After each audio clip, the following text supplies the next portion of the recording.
Leon Charney Report.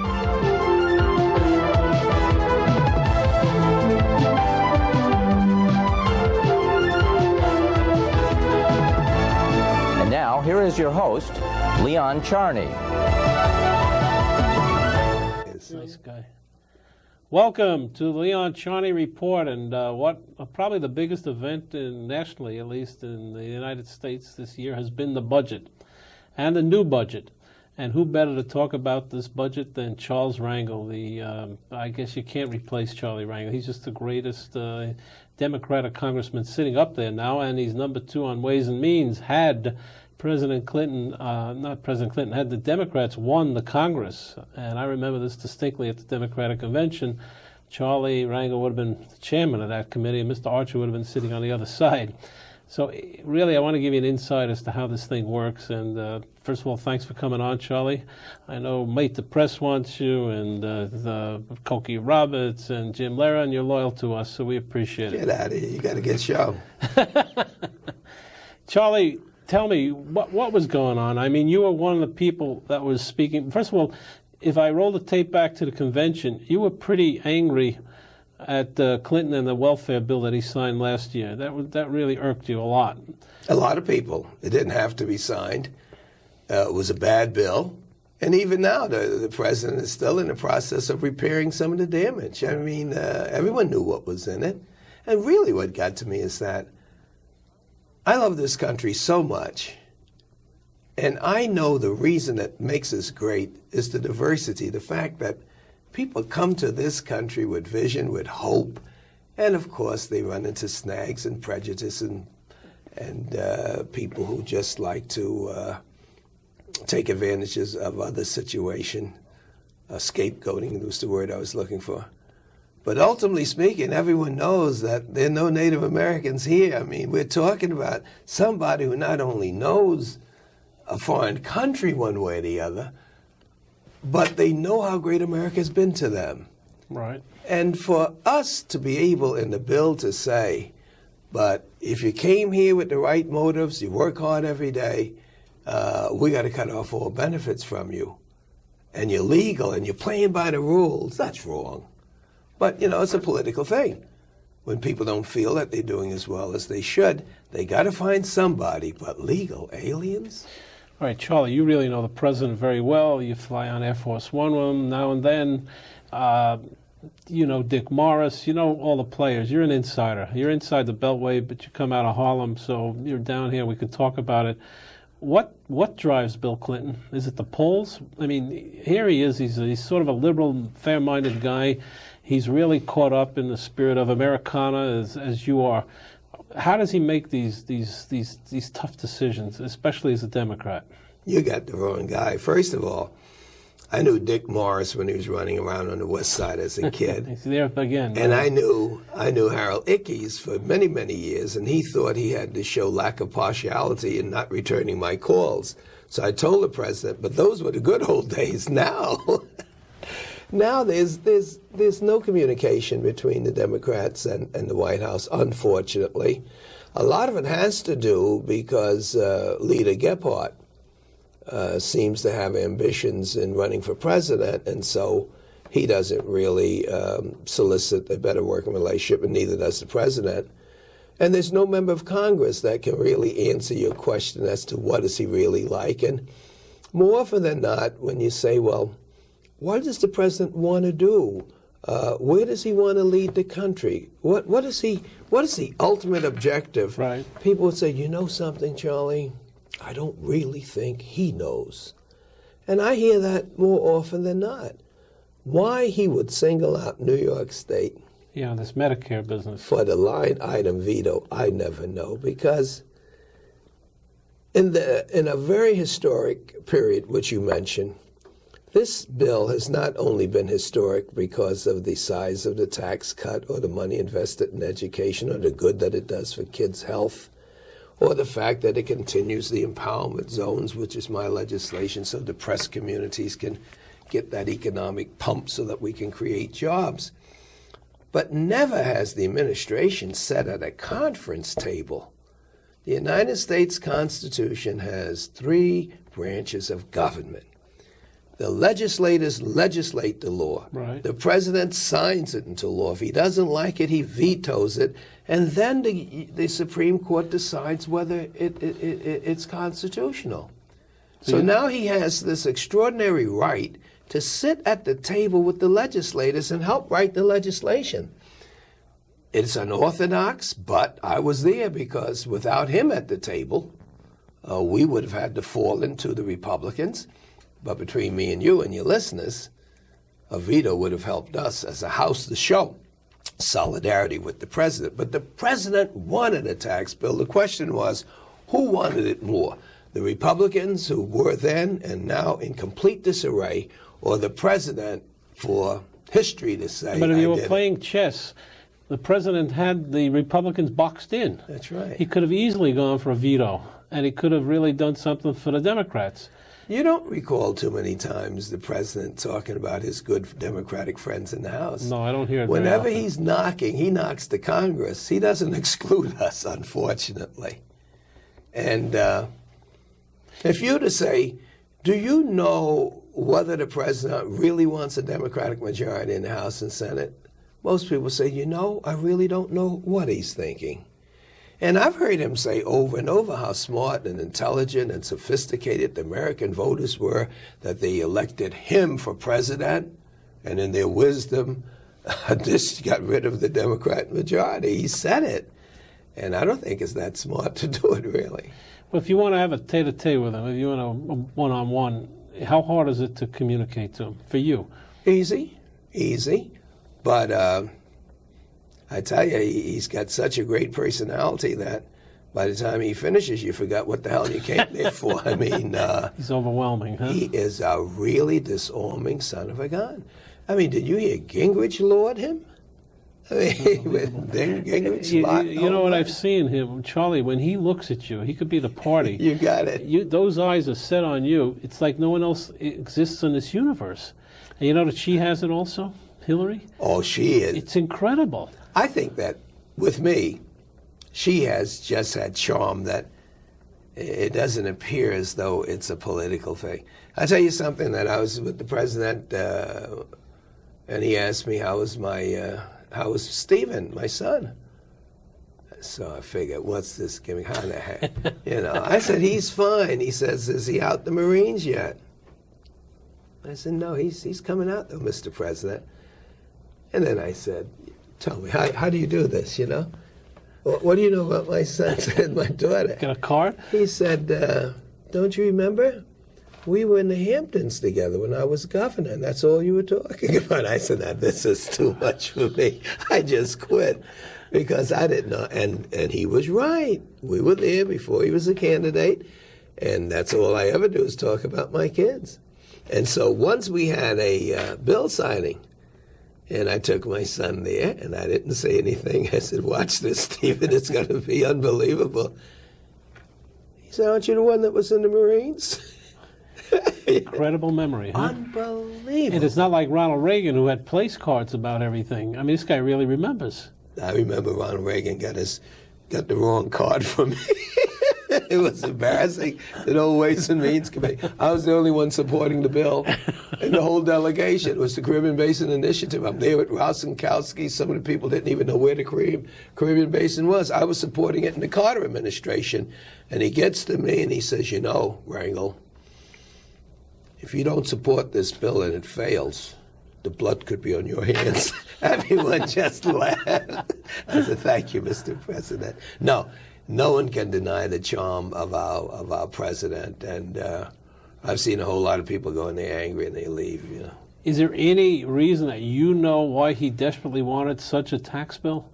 It was just for historical purposes. It had to be, Leon. I would be unfair to you if I say I knew. But with all of the people that I talk with in the Congress and on the Hill, for him to have negotiated as hard into the night as he did for this bill. Did he personally sit there for that bill? No. But he had meetings in the White House on the bill. But it was Bob Rubin. It was Erskine Bowles, and it was John Hilley, and from time to time Frank Raines. Now this is the team, And many times he was a telephone call away, where the Secretary of Treasury, they said, "Are you authorized to make a commitment?" He said, "I will in a minute," and he'd make the call. So he was there, but not physically. Who was there for the Congress? Archer, Bill Archer. Who was? Bill Archer and I had nothing to do with the original agreement because the president dealt with Lott and Gingrich. Right. But then after that, when we got closer to the tax bill, it was Hilly, Erskine Bowles, and Bob Rubin for the president. Then it became Lott and Gingrich for the Republican leadership. Then it became Archer as the chairman of me as the ranking member, and Senator Moynihan. Senator Moynihan, incidentally, had already had a bipartisan agreement with the Republicans in the Senate. So I was the only one there. Why was Moynihan second in finance? You say second, but he is the senior Democrat on the Finance Committee. I got you. And I am the senior Democrat on the Ways and Means. Both of them on the tax writing committees. And so, but I was there not only representing the Democrats on the committee, but I was representing Gephardt, meaning the Democrats in the House. And so, with all of the support and the praise that the president had given to me, why would he line item veto a bill that was not one that Wall Street would receive a windfall profit as a result of Rangel sneaking something in there? It was for the sick and the poor. And if they had a problem the way our governor created the funds to do it through the tax system, why can't you talk about it? Why put us in there with people who are making $6 million individually because they're encouraging sugar beets to be sold to co-ops? You know, I mean, we shouldn't have been in that category. Did the president call you before he vetoed it? Did he let you know? You're just trying to make it more difficult, but not a clerk called. You know, a clerk? I got a call from Bob Rubin, who had indicated the three bills that was going to be there, but he suggested that this Medicaid thing was not in his tax pockets there at all. And so I'm convinced that he didn't make the recommendation. Rubin. Right. But you're the senior Democrat on the committee and from New York, and Moynihan is the senior Democrat and from New York. Isn't that a little bit offensive or abusive not to say, you know what, Congressman, I'm going to do this to New York State to call you beforehand? What do you think? I agree with you. I think before you veto, you try to find out what can be worked out to avoid it. Right. When you find out what is the cause of it, it is not criminal or negligent activity. It's a good cause. They may have some mechanical difficulties. But, you know, New York State has been very, very good to President Clinton. I got calls yesterday and today from businessmen and associations, Association for Better New York, Lou Rudin. Right. You know, he's bipartisan, but he accommodates everybody. He says, what do I explain to the people about what the president's doing to us, Charlie? The labor leaders, Dennis Rivera, he called today and says, what do we do? He's in the health delivery thing. So I did call the White House just before I came here, hoping that in case you answered the question. So they said they'll be back in touch with me, and they probably will. But I don't really want answers as to what happened. I want to know how in the hell you're going to correct this darn thing. Can he? Yeah, sure. Let me tell you. Anytime you want to avoid a veto for stopping a situation that has already existed and it's just been a hassle, New York State's been doing this for years. And so you work out how can we be reimbursed once you determine that the cause is just and it's in the interests of Americans who just happen to be New Yorkers. Other communities are being accommodated through the administration. I really don't understand it, Charlie, because you both the ranking Democrats from New York State, it's like a slap in the face to New York State, and especially you work with them on it. I don't understand it. But to the whole delegation, you know. I agree. I mean, he talks about some citrus guy there or some apple grower or something. He took away a $6 million thing there. It's for one individual and one situation, or, you know, I saw his line, but to attack the whole New York State. Bipartisanship is a two-way street, and sometimes I get the impression that when the president talks about bipartisanship, that he's the Democrat and nobody else, and then the entire Republican Party. All right, we're going to take a break. We'll come back with Charlie Rangel. This is riveting. It's like reading Barbarians at the Gate, if you remember that book. The way they did the RJR Nabisco workout, and we're hearing from behind the scenes how the government of the United States of America works and what it means if you're a Democrat or a Republican. And we're a little confused right now, so we'll come back and we'll see how it works. I wish I could say that. We're back. We're having a lot of fun with Charlie Rangel, but it's an important subject, and we're talking about the budget and also what happened to New York State on the line item veto. What does it really do to New York State? It puts us in a lot of doo-doo, huh? Not really. It's nothing that can't be worked out. They are critical of the method in which we raised money to pay our Medicaid expenses and at the same time to pay for institutions that have more than their share of poor, sick people, which they call disproportionate share.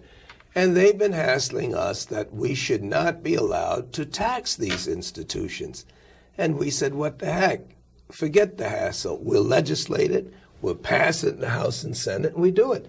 This is the first time the president's ever had the line-by-line veto. So someone gives him a magnifying glass and says, this is bad policy.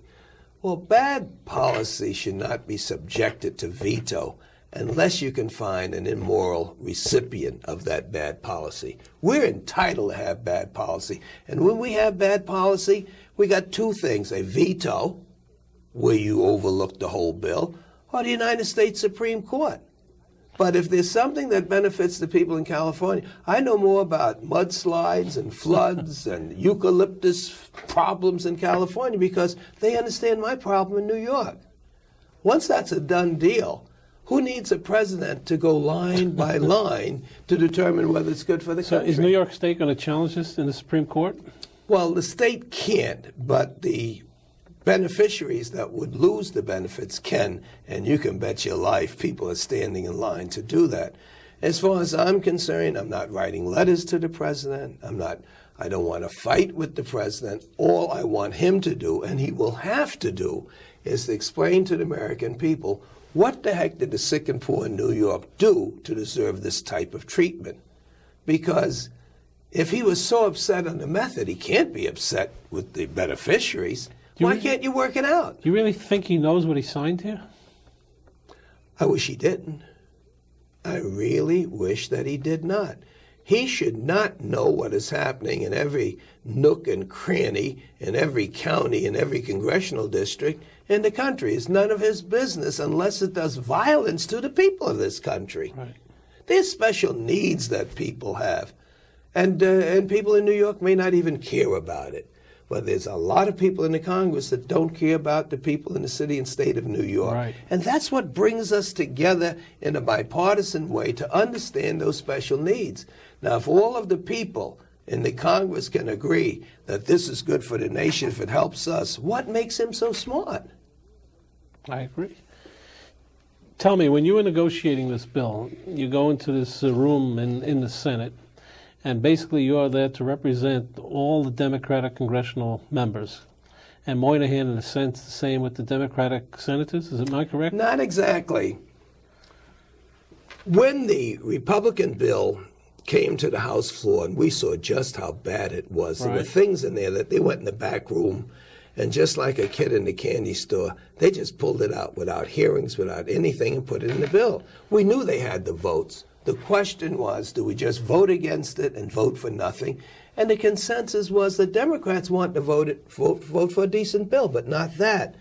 Our committee worked hand in glove with Secretary Rubin, with what we thought a good bill would be and with what they thought a good bill would be. And we said, listen, if we go out and fight against the Republicans, we ask for one thing. Will the president stick with us?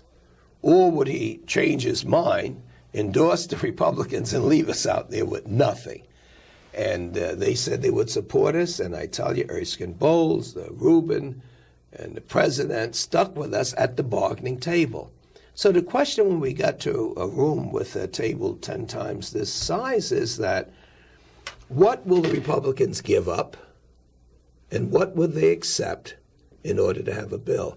And the Republicans were in absolute panic because they needed a bill. They could not walk away. Everybody knows that. Public opinion was with you. Exactly. And the president was with the president. The president maintained a popularity that all he had to say is, well, this is it, fellas. If you can't see your way clear to go with it, do what you have to do, and a veto will be there in the morning. Right. Who chaired the meeting, Charlie? Well, it went back and forth. Some meetings were just with Roth, Senator Roth, who was the chairman of the Finance Committee, right.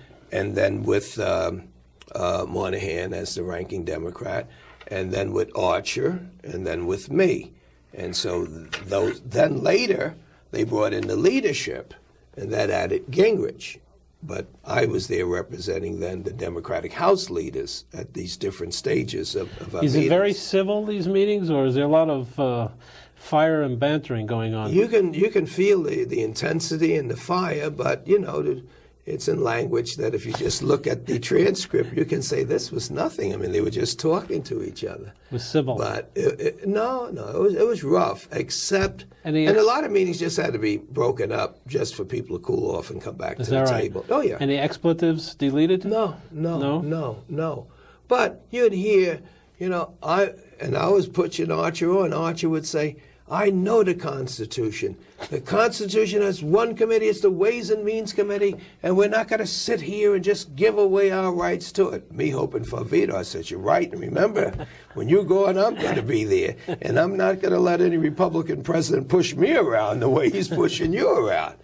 But Archer felt very sincere, and he should have been, that tax bills are not written by the Senate, and there's no role for the administration to play. It's Ways and Means. Yeah, but here we are, a bill that was passed by the House, passed by the Senate, and we're supposed to now work on our differences. You'll never find any page in history that would say that there's a third party there saying, this is what you should put in, or I'll veto it. And this was this unique experience. Was it arduous sitting there all the time? You know, Henry Kissinger used to have a style when he was in the Middle East. He used to come at times when everybody was going to fall asleep, and he'd take a nap in the afternoon, and he'd drag the people down, and then he'd push for what he wanted. Does that happen in the Congress, too? In this particular case, that didn't happen. It would be, how much does this estate tax allowance cost the government? Right. What would it cost if we reduced it this way?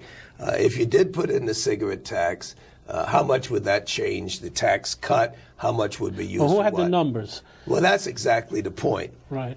When we met and the questions were out, we bring in the staff, and the staff is instructed to try these different scenarios so that we can not only look at the merits of it, but how much it costs and how much would it put the budget in balance. Right. Well, this takes a lot of time. So more often than not, we would adjourn, say, around 8 p.m., and ask the staff, how long is it going to take you to get this? Sometimes Roth would say, well, I don't care whether they have it or not. We got to meet tomorrow morning. And you deal with the United States people here. Would say, but why are we going to meet if the staff doesn't have the material? He says, well, just meet and keep talking until we get it done. So many times we did just that. But how fast can the staff do this? And you're projecting tremendous things here. That's why we would get a good 3 hours a day in. Most all of the rest of the time is for staff to research and to use different configurations. Yeah, different models. That's right. But how big is your staff, Charlie? I have 18 members. The tax writing committee is different staffs completely, but every member of Congress traditionally has 18 members. All right, but your staff for the tax writing, how big is that staff? We got about 10 people. So you would get a proposition, you'd say, I got to tell my staff about it to see how the numbers work, because we don't know if this tax works or how much we get here. And you're expected in 12 hours to get these numbers to come back and then to pass? We don't have that major role since we're not in the majority. First of all, the Secretary of Treasury plays a large role with his tremendous staff in getting the numbers. And then the Joint Tax Committee, which is Republican and Democrats, which I'm a member of and Arch is a member of, they have the responsibility of bringing that information back.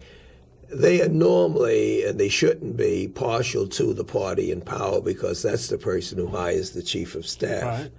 And so they come back with figures, and then the Treasury say, well, we didn't come back with those figures. And then that's another argument. Yeah, how do you check the figure? That's my point. Who used it? Well, in many of the cases, even today, we were talking about a person like you. Looks like you might be interested in indexing, so that your tremendous investment for this great country in stocks and bonds would keep up with inflation and would be indexed for inflation. And people would say that that's exactly what they would want done. The question would be, how do you determine in 10 years or 15 years how much money do you lose? There was a vast difference. You can't know. Between the economists, they make up numbers anyway. CPI, but you don't know. There's no way. You don't know. And so then you have an argument where the Democrats and the administration were saying that there would be losses of hundreds of billions of dollars in the out year beyond the first 10. Why? Because people like you may start selling early now, but this is no evidence that you're going to continue to raise the type of revenue that pays for the first 5 years. Everyone wants to take advantage of the tax cut. But once you're locked into indexing, it's then a question of how much do we lose in revenue. Well, it's an inflationary thing. We don't know what the inflation will be, exactly. And you can't project inflation. And so that's why you say, well, how do you agree? You don't. I'll tell you a little story, Charlie. I was once in the oil business in Oklahoma. What business is there that you haven't been in? Well, I haven't been in Congress yet, but I did work for Senator Hartke when he was number 2 in the Finance Committee, and Russell Long was the chairman of the committee. Remember those days? Do I remember? Senator Long was the first one that said that the whole tax theory is that don't tax me, don't tax thee, tax that guy behind the tree.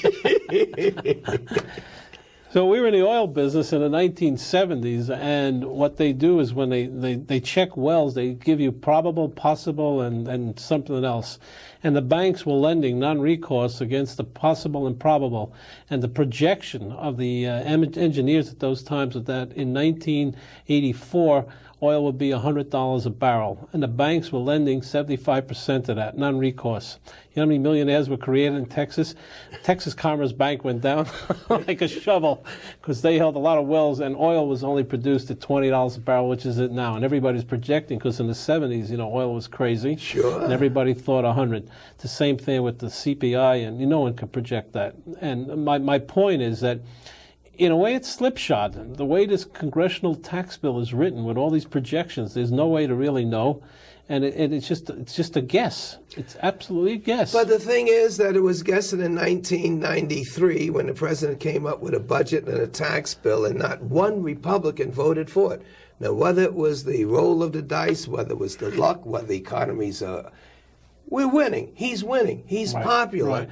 And he sits at that table with some degree of authority, because no one can challenge the difference between the Reagan years and the Clinton years as relates to the deficit and the boom that we have in our economy. Right.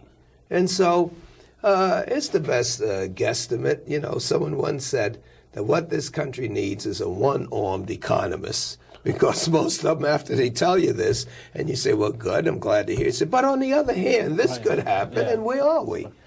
Do you think there's any congressional person that read the entire tax bill before they voted on it? Oh, cut that out. No one.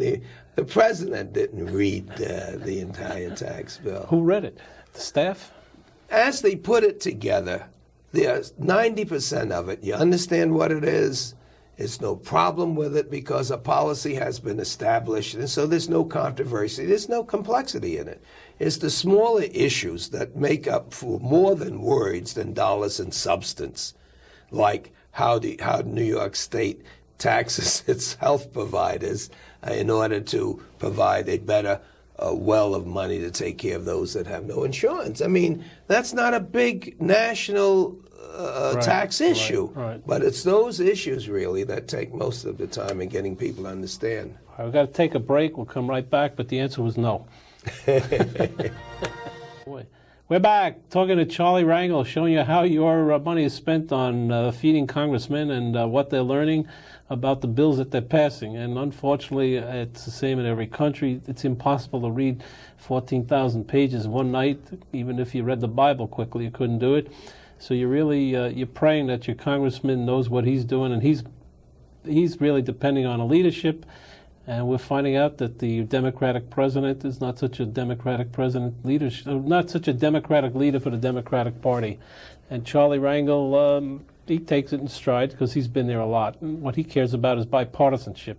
And it is bipartisan. Clinton is Republican and Democrats are there. I thought we were talking about what was in this tax bill that everyone should know, that if you got kids, each kid removes $500 liability from your taxes. If you want to send a kid to school and he has the grades, poverty will not be a reason why he will not be able to go, because we have expansions of programs like the Pell Grant. If you're low income, you have the Hope Scholarship. If you're even higher in income, you can take tax advantages so that college is, and if you work someplace, then they're dramatically shifted where you have to be retrained or you constantly have to be re-educated. You get tremendous incentives in that. So, and then of course, that's the $30 billion there. We'll be able to increase the public school system, increase health care for our kids, increase given tax incentives for poorer communities throughout the country. So most of us know what's in the bill. It's that when you have very small, complex features like the one I keep talking about, right, and there's hundreds of them, it's impossible for us to know what someone supported for Rangel or what Rangel supported for some town in Weewa-Hitchika. What's your relationship with Newt Gingrich? Newt Gingrich helped me to get the language in there to provide money between kindergarten and college. Newt Gingrich knows that if we're talking about fighting the war against drugs, against crime, against violence, against kids having babies, that those people who have educations and dreams and hopes to get a job are not in the jails. He knows this. So he was helpful. He was helpful, and he keeps, every time he speaks, he says, Rangel knows, and I understand what he's talking about. We just haven't been able to get together. That was because of the contract with America. But he was very, very helpful. He's a bright guy, isn't he, Charlie? He is an unusual bright guy. I have found a lot of compassion for the things I believe in, but it never got into the contract with America. I mean, it just wasn't there. What's your best guess? Will he be reelected as Speaker if they come back? I told them, they had this big prayer meetings, they held each other's hands, they sang hymns, and I said, listen, I'm a Christian, but how do you give forgiveness just for 2 weeks at a time? I mean, everyone was forgiven, but they certainly weren't forgotten. He has an entirely new advisory group, and it's got to be rough for them. There would have been nothing to put together if there was a veto on this bill. Nothing to put together. But even now, people believe, and the Republicans, that he gave up everything to the president. And if you had heard his speech, I felt embarrassed. I mean, here's the Republican leader giving all the credit to his vision, his ability to sit at that table and work out the differences. This is what America's all about. And hey, he came out looking good. But there's a group in his party that believe he sold out. Yeah, I know. The hard conservatives. And he's the one. Is Archer a true believer? No question about it. Really? You get along with him? Yes, in a very civil, arm's length way. We respect our differences. That's good. And they are different. Dick Armey, big believer? I don't know what Dick. He's a big something. He's got his. This Texas thing. It's another world. It is, and so you got Arch in one hand, then you got DeLay, and then you got Army, and they understand each other in terms of they truly believe, as Gingrich does, that there's no role for the American government, that states and local governments should be in charge, and that if there's no money for the sick, that's not the government's responsibility. That's what charitable organizations are about. And if you're poor, there's no obligation for the federal government to educate you and give you a job. That's for local government.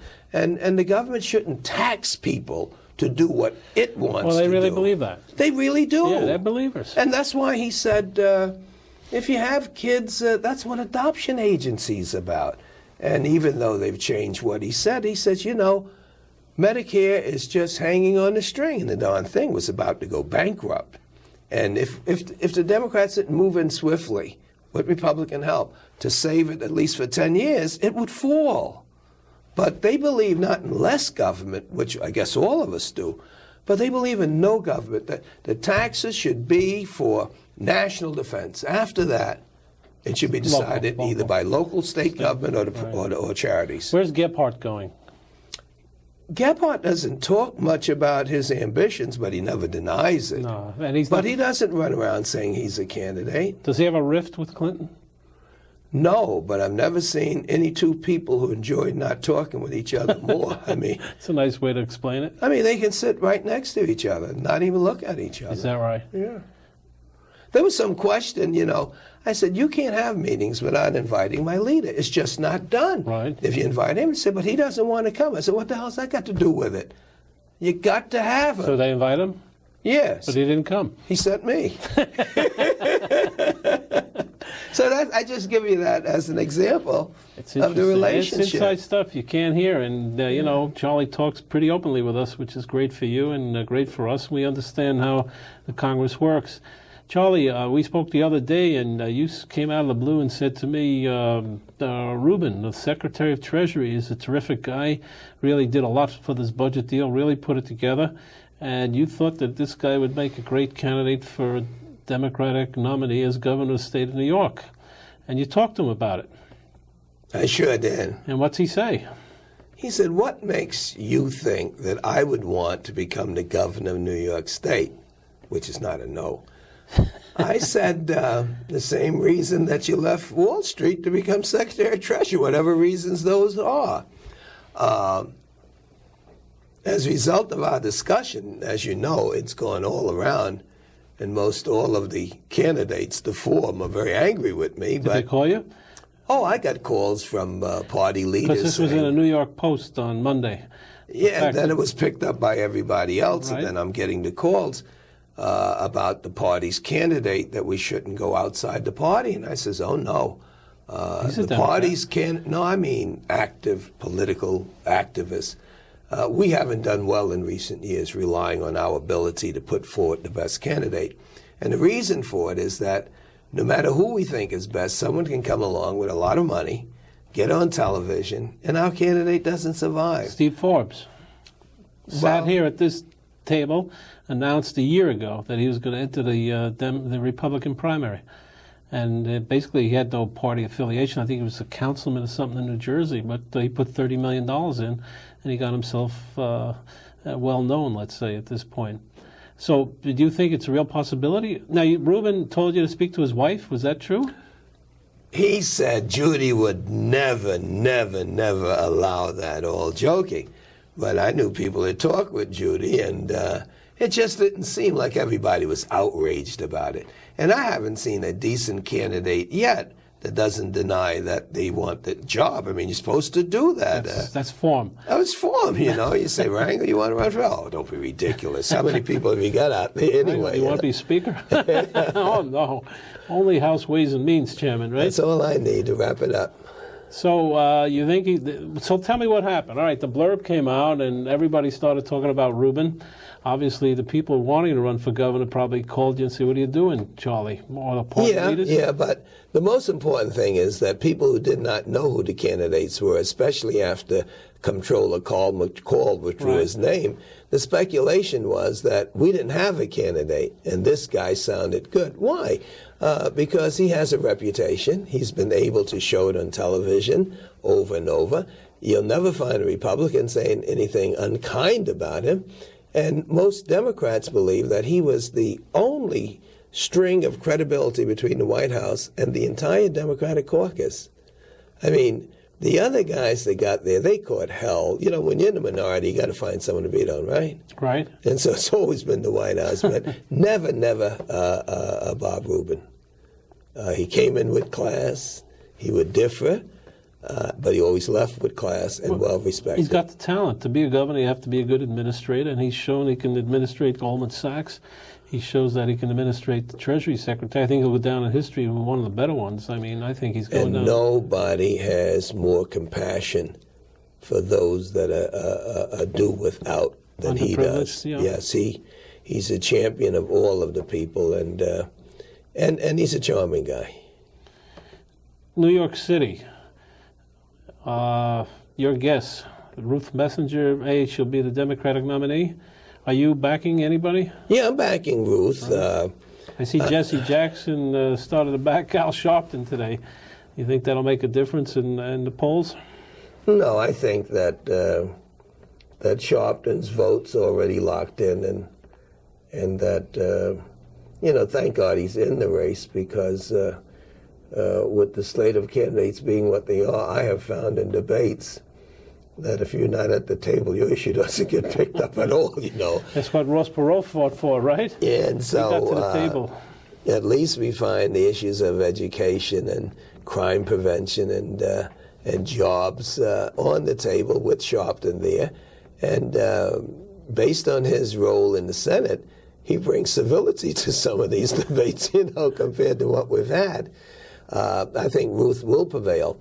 August has not been a good month for Democrats because everyone's on vacation, and it's Labor Day that's really going to make the major difference when we have our candidates selected.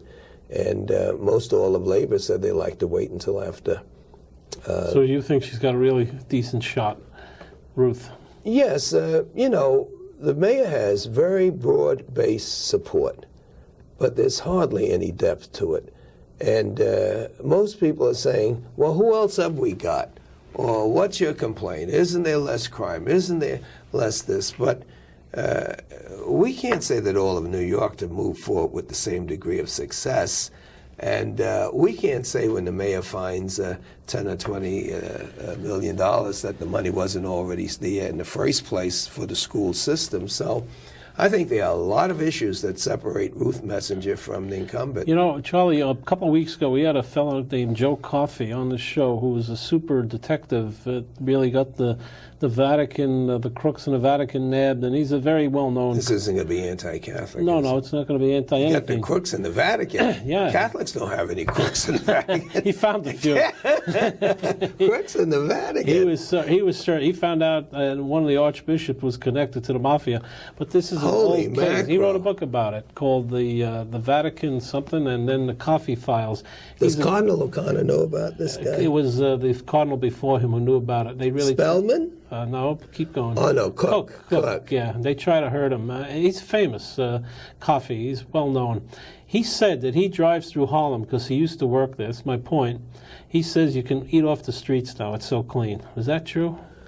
In certain parts of our community. I mean, he was very happy about what happened in a way. We're going through a economic revival in part because of the empowerment zone. So we have national investors opening up stores there. When people are working, they have more of a sense of responsibility, and it becomes not the city streets, but their streets. I think that there's more of a sense of camaraderie up there where people are beginning to feel more of a sense of family. There was a lot of criticism about the Million Man's March because it was associated with Farrakhan. Right. But I said, you've had to be at that march to see that Farrakhan wasn't even there. It was people saying we have to have more responsibilities to each other, to our kids. We can't depend on the federal government or any government or a bunch of politicians. And that spirit is there, and Farrakhan doesn't live anywhere near Harlem. So there is an improvement. So there is some veracity to what he says. Well, yes, and also if you want to talk about development of houses, our biggest problem is jobs. We can't seem to get our schools to educate the kids to be prepared to become employable. That is the biggest failure. And it would seem to me that if the mayor cannot say everything is not rosy, I mean, sure, the country and the city's doing better, but I won't feel satisfied until my public schools are doing well. All right, we'll take a break. We'll come back with Charlie Rangel. It's a very spirited conversation, but an inside one, and I'm sure you're enjoying it, as we always do with Charlie. Maybe he'll run for vice president. I don't know. Anything can happen. He'll say no, and Ruben will say no, and maybe Charlie will either. We're back. We're talking with Charles Rangel, who is a senior Democrat on the Ways and Means Committee, and they met a little bit this time, and he was really representing all the Democratic Congress people, and evidently did a good job because he locked in a few things that helped the poor and the underprivileged, which is really something that Charlie always works for. I know he didn't care about my capital gains, but we still love him. You got it. You got it. Charlie, you're a big guy on drugs. And how's this country doing with the drug situation? Not well at all. Not well at all. You know how you can tell when you have a national mandate to conduct a war? Is when every one of the president's cabinet people are trying to impress him how well they're doing. And then you know, He's got darn this general well. over there now. Sure, he's a nice guy, but, a general is a band leader without a band. I mean, you tell me when last you've heard the Secretary of Education say, not this administration, but all of them, say what we need to do is get our kids to want to learn to read and to avoid drugs. That's what the education is. When last have you heard the Secretary of State says, well, I'm going overseas, but I'm letting them know that the United States is not going to tolerate the trafficking and the corruption that exists. The Department of Defense should be talking about our borders. So it's not on the agenda. That's what you're saying? It's not on the agenda, and I knew it when the president certified that Mexico was cooperating. I said, give me a break. That takes care of the war. Mexico. All right, so explain that to me, Charlie. Why is it not on the agenda? Too much money involved, and they're locking up people. They're doing $1, the 5 and 10 cent sales in the street. 90% increases in that. If it's a poor area that uses crack, they used to give you 100% more of a sentence than someone who's using cocaine powder. Now they reduced it 10 to 1 instead of 100 to 1. It is not, they really truly believe that you can just jail the people and remove the problem. And this is causing a big loss of revenue and productivity with all of our businesses. We don't check in terms of the drivers, the train accidents and the things that occur. They don't check for drugs as they do in finding out whether you have alcohol. And there's just not enough protests. People are so embarrassed when they find a relative or a dear friend that's been addicted for years. It's like cancer used to be. No one talked about getting a cure. No one had it, or what was it they call it? Consumption. Or AIDS in recent years. And drug addiction is not a popular thing to talk about. And when the president calmly just refers to it in the State of the Union address, I really get angry because I really truly believe that that is the major threat to our national security today, the invasion of drugs. And as long as the demand is there, and we don't have an educational system that gives a kid hope and dreams to avoid it. Were you able to get anything in the budget for the drugs? No, but on the Ways and Means Committee, all the trade agreements, international trade agreements, come through us. Believe me. You're going to watch. It's going to make a heck of a difference in saying that if we're talking about increasing trade, we're talking about more of an opportunity for the drug traffickers. And we're going to have some commitments from you that you're not going to destroy the United States. That is your power. What's the name of the congressman upstate who's doing that with the PLO, the Republican? Ben Gilman? Ben Gilman. He's blocking PLO aid in the Congress unless they adhere to what they promised in the Oslo agreements. So in your position, you people you can belt that on. Strange that you would say Ben Gilman, because no one has worked with me more closely for over 20 years than Ben Gilman in fighting against drugs. Right. Wherever it is. I always thought he was a Democrat until I found out he was a Republican. Well, when I didn't endorse him one year because we were trying to take back the Congress, then he found out that he wasn't a Democrat. He said, Charlie, you've always been there for me. I said, Ben, you're the chairman of the International Affairs Committee. This Congress isn't big enough for you to be a chairman and for me to be a chairman, too.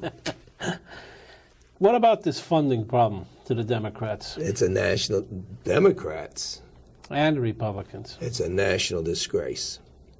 A national disgrace. And the people have no idea of how destructive this is to our form of government.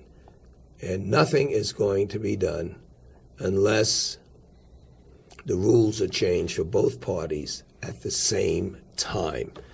And that's not going to happen until the American people get so fed up that they're going to say, either correct this or whoever runs against you is going to be an issue.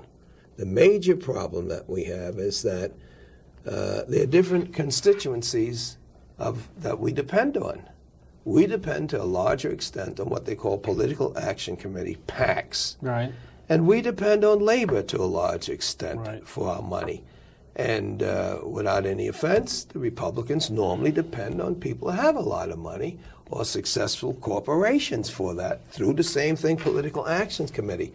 We're not going to stop, and the president's not going to stop and completely disarm himself while Republicans decide what the moral thing is or what's in their best interest. And so, this could be the ideal thing for half a dozen Americans that are well respected to take a look at the problems that we have. We need the money. I'm for public financing. There are a lot of Republicans, for good reason, who say that taxpayers shouldn't finance this. How many fundraisers do you have to go to a year for yourself? That is not. I am a different type of guy. I never had to raise any money until 4 years ago. That's unusual. Well, I never had an opponent. Right. I'd raised $100,000 a year. Really?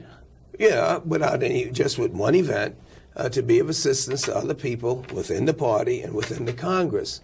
But when I became the senior member of the Ways and Means Committee, my responsibility goes now to raising money for candidates that are Democrats that could win or could lose. Right.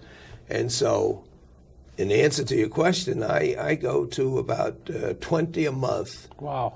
20 a month. You mean for the benefit of other congresspeople? For the benefit of the Democratic Congressional Campaign Committee, which I'm the finance chairman. Oh. And a lot of people don't give me the money because I'm so smart and popular. They give it to me because I'm on the committee. That's the most powerful committee, and they want to help to get a Democratic Congress. And when I leave, they give to the Republicans. You find that, in a sense, yes, humiliating? No question about it. It is absolutely, without anything near, the worst possible thing that comes with my job. I cannot think of anything that's more degrading to go to people that you don't know. And sometimes it's even more embarrassing when you do know them and say you need money for re-election.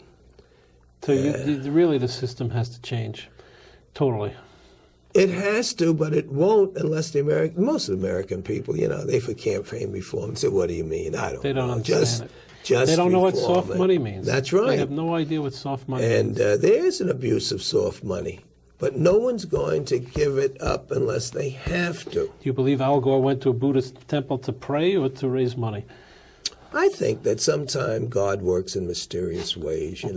There's this story about this guy Kelly, a former congressman, when they had the Arab sting. And they were trying to set up members of App Scam. Right. So Pete Williams, I think. They had pictures of this Congressman Kelly from Florida taking $25,000 and putting in his pockets. So when he looked at the video and they say, "Gotcha," he says, "Oh no," he said, "They ran that video backwards. I was giving them $25,000. So what the heck? It all depends on your imagination. You got to be creative. It is difficult. Fortunately, a lot of people, Democrats and Republicans, know that it has to be done, and know that it's distasteful, and they do contribute because they do believe that their party or their candidates can make a difference. One guy told me that had always given, before me, and Rostenkowski had to do this before, so it comes with the job. Right. He says, "Charlie, I like you. I like the party. I like Democrats. I don't like what's going on. I'm giving you $20,000. Don't be offended if I say I don't want to see you again." I just want to get out of it. Charlie, we got 1 minute. Who's running for the nomination for the president, aside from Al Gore and Gephardt? Is Bill Bradley going to come into this thing also? Do you hear anything about it? No. Everyone likes to be asked, and I suppose people are waiting to see what type of support they would have before they would be embarrassed and get out there and find out they don't have any. But I would think that it's wide open at this point. Gore's charisma level on a score of 1 to 10. Compared to Clinton, it would be 5, but how many people have to live in the shadow of Bill Clinton? He is just unbelievable. I'd say he scores a 9. Spoken as a true genius in politics. The New York Post said he's the brightest and the best. If you don't remember by last week's post. Charlie, thanks a million for coming on. See you in Israel? We'll see you in Israel. We're going to be there. We'll see you next week.